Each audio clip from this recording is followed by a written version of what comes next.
It's nice to be able to say it again, everybody. Welcome to Primetime Mitch. I am finally well, finally healthy, and today I just want a little chat about Nosferatu. 2024 Robert Eggers reimagining. I went to watch it last week and I've been mulling over some things in my head. If you haven't gone and seen this movie, let me just remind you, this is going to be full of spoilers. So you know the drill. If you don't want it ruining for you, stop the video now, go see the movie, come back, then we'll talk. As ever, whack the like button, the subscribe button, the notification bell, and drop some comments below once you've watched this. If you've got something to talk about with me, you want to contest anything I have to say, or you want to agree with something, or you simply just want to talk about your experience of Nosferatu, please drop it below. Let's go.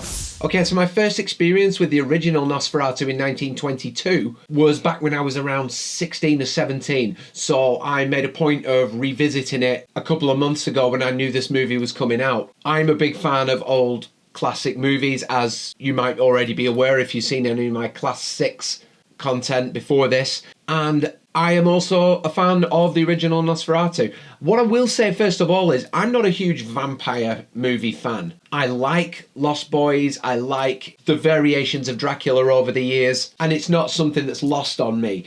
But I will say that I'm not a passionate vampire movie fan. So I guess maybe this won't be as thorough and as deep as somebody that is. But the first thing I recognised from the original was how unsettling and eerie it was. I saw a review recently, Be Horrified, great little channel, and they said it was like being trapped in a nightmare. I felt that with Nosferatu, Symphony of Horror, because with these silent films, because everyone's sort of overacting in it, and that can be a flaw, and sometimes it might well be the case, you do get that sense of macabre and the feeling that everyone's a little manic. Particularly her knock in the original actually scared me more than Max Schreck did. But that movie is beautifully lit, the shadows, it looks great, and I haven't seen that many silent movies. This one, to me, makes me want to watch more, because it just gives you that little bit more of your imagination back. Obviously, I'm not going to go into great detail, but there was a lawsuit that followed with Nosferatu being basically a rip-off of Dracula, Bram Stoker's Dracula,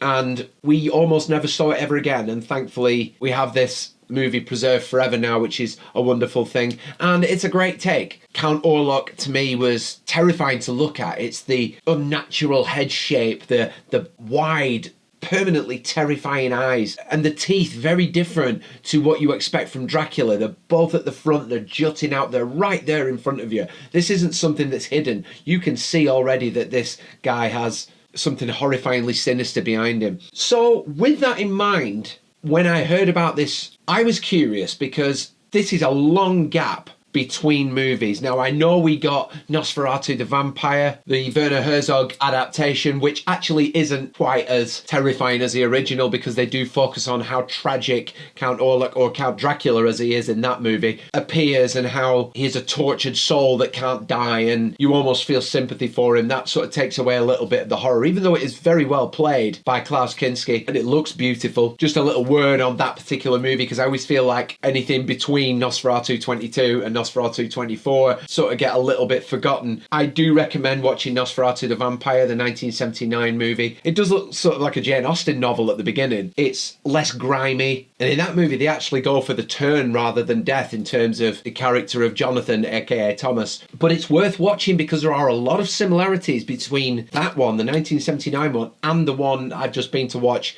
the Robert Eggers 24 one, which I will mention as I go along. Also worth noting, there is a David Lee Fisher adaptation of this movie in 2023, 1 year before, with Doug Jones as Count Orlok, Sarah Carter as Ellen. I'd only ever seen her in Final Destination 2, actually, so it was interesting to see a familiar face besides the lead. But it's a little hit and miss. It's an acquired taste, and Emery's Cooper is a little questionable as Thomas Hutter. Worth a watch nonetheless, just for the use of the original scenery and the original backdrop, which is, I don't want to say shamelessly used, but it is used to effect, and it does look quite nice. It looks like a Frank Miller production some of the time. It's some of the uses of colour against the black and white and the sepia. It's interesting, and Nosferatu has a very unusual look, probably slightly more Halloween masky than the others, but nonetheless, now down to the one I want to talk about today. That is Nosferatu 2024,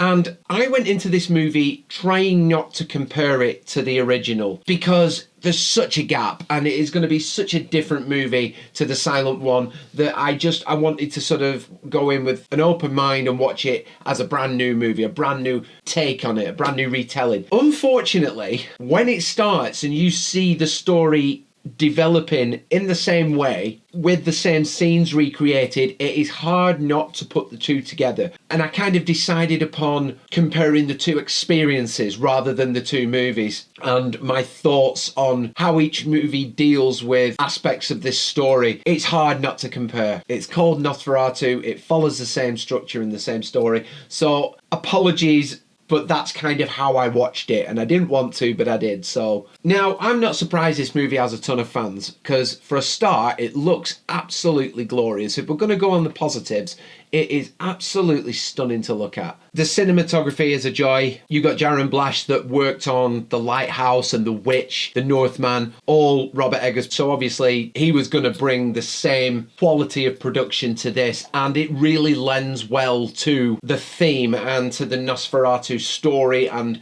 every setting is shot to the absolute maximum it can be. I'm doing this in no particular order, but there is one particular scene where I think it looks beautiful, is when the carriage is coming towards him in the dark and it just emerges and gets closer. That's one of my favourite shots, albeit I have a little bit of an issue with him just standing in the middle of the road and as it's about to hit him.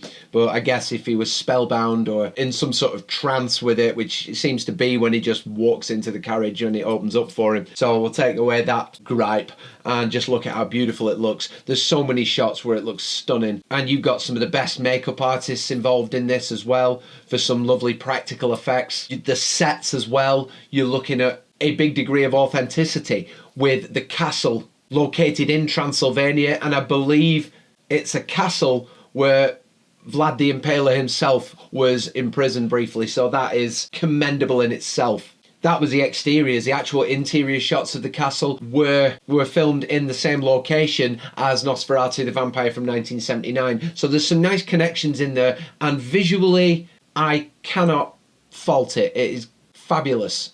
So that is one huge positive I took away from this. It is absolutely made for Robert Eggers to give this his all. He is the master of period pieces. Anything folkloric is his speciality, and that sort of manifests in a way that is divisive, because he's obviously done his research on Transylvanian noblemen and what they should look like, and that is how Bill Skarsgård is dressed up to be Nosferatu in this production. It's almost a nod to Vlad the Impaler, as mentioned earlier, but there is something that takes me away from the Nosferatu aspect of this movie when I see how Count Orlok is portrayed in this. Like I said earlier, I was very unsettled by the look of Count Orlok in the original Nosferatu. Now, whether it's something to do with adding a voice to it, which we'll go on to in a minute, but I don't feel as intimidated by this Nosferatu and the 1979 Nosferatu as I should do. Now, I don't know whether it's because there's no mystery, because it's simply actions and visuals, and then as soon as he speaks, it's almost like something human's coming through. I don't know. But in terms of his look, I just felt as though it was another undead monster. Obviously, he has him rotting away like a disintegrating corpse. I can understand that, and I know that for many people, this is going to be seen as being well thought out, more realistic, and I can't argue with that. From my perspective, as not a big vampire movie fan, if this is going to be Nosferatu, I need Nosferatu. I need Count Orlok, because I saw Bill Skarsgård's Orlok as being an intimidating presence, a true monster, but something totally different to Nosferatu. I think I'd put in my Letterboxd review, which is up, I wanted Orlok. I can get a version of Dracula anywhere. So this was kind of a disappointment for me. The moustache, again, it divides opinion. I don't know whether it's a good idea for it to be there, but again, it just took me away from it being Orlok. I actually heard him being compared to Krampus and entities like that, which actually makes a lot of sense, but you do start thinking of other things that he looks like, not Count Orlok. That's where my problem lay. We didn't really see him until later on in the movie, and he remained in the shadows for a lot of it, and that's where we come on to the voice. Now, I will give all the props in the world to Bill Skarsgård for spending so much time perfecting that voice, training with an opera coach, using vocal exercises to get his voice to that pitch. It's true commitment and it deserves a lot of credit. And the voice itself is massively impressive. You would not think for a million years that was Skarsgård underneath the makeup when you do see him, because of how he speaks, his presence. He's so different. We've seen him transform into Pennywise before, but this was something else. And props to the makeup department, because where I didn't like this depiction, I can still appreciate the effort that went into it and say that it looks great. But the voice to me went hand in hand with the pacing of this movie, because I felt like this film plodded a little. I think you could have taken 15 minutes off this movie, I really do. But the voice and how he dragged out, and it was so slow. I got the accent and I got the pitch, and if you were going to create a voice out of Orlok that we didn't have in 22, it would probably be something similar to this. And you can hear the 79 version of it, you can hear the 2023 version of it. They're all very similar, but this one was a lot slower and a lot more droning, and the wheezing. I don't remember the wheezing and the breathing being emphasised too much. It was slightly in 1979 in Kinski's performance, but this was ramped up to another level, and it got distracting. You almost felt yourself slowing down with it. That was my problem. So again, it might work for some people, it just didn't really work for me. I also felt the teeth were a little disappointing as well. One of the most prominent things about Count Orlok was the two fangs at the front. They were quite distinguishing and ominous because you knew what they were there for. You didn't really get that here. There was none of that, and I didn't quite understand that decision. I think some of the performances are powerful. Lily Rose Depp puts everything into this, and you've got to be appreciative of how physical she was with this role, but I did feel like there was just one too many convulsions. And it got to the point where it was like a possession movie. I expected the eyes to go black, and I get what they were trying to do with the connection between her and Orlok, and I'll discuss that in a minute, but it just felt like you didn't know what type of movie you were watching. I just think the more she was possessed and the more she was having these episodes, I was starting to lose the feel for the actual movie and its theme, and I was starting to get flashes of Exorcism of Emily Rose and episodes of Supernatural. You know, I just think that could have been dialed down a little bit. I think Willem Dafoe was very good. I think he understood what he was there to do. I have seen things in this world that would have made Isaac Newton crawl back into his mother's womb. He suitably hammed it up for the role, and he fitted that Van Helsing character that he portrayed, and he was certainly one of the positives. I think it was nice to see Ralph Ineson there again, who's getting a lot of very good roles nowadays. And overall, I think if it wasn't for the length of it, I would probably be more inclined to watch it a second time, and more inclined to even go back to the cinema to watch it again. But it was just such a long slog to get through. I may still do yet, because this is sort of an initial reaction. I did do a quick one coming out of the cinema, but this is sort of after I've had a little time to think about it and revisit the ones before. But I did sort of notice some things in this movie which don't get really any time. There is a pattern in the 22, 79 and even 2023 movies where they make a point of showing Thomas or Jonathan, whichever one you watch, writing his letters to his wife, trying to update her with what's going on and what's happening whilst he's there, and they don't really show that here. They choose to focus on her sort of clairvoyance rather than the communication between the husband and wife. And I didn't really feel that communication between the two of them, or that connection, like I should have done. I didn't buy the relationship between Orlok and Ellen, because obviously the movie starts with her crying out for companionship, and then he answers, but you never really know why that happens or what has happened to her to become as desperate as this. And that would have been nice, because it felt a bit flat to start the movie with something with such little foundation. Throughout, I never really felt that connection between her and him. Even when he confronts her, she is warning him off. She is giving him hell, really, saying, you know, he won't succeed in what he's doing. I didn't really feel that chemistry. And off the back of that, I didn't feel the chemistry between her and Thomas. Yes, they were more physical. There was a lot of kissing at the beginning, a lot of affection. But I didn't feel the connection between those two like I felt in the 22 one between Hutter and his wife. It was almost like they were trying to show how intimate and physically affectionate they were together as a way to sort of skip over the rest.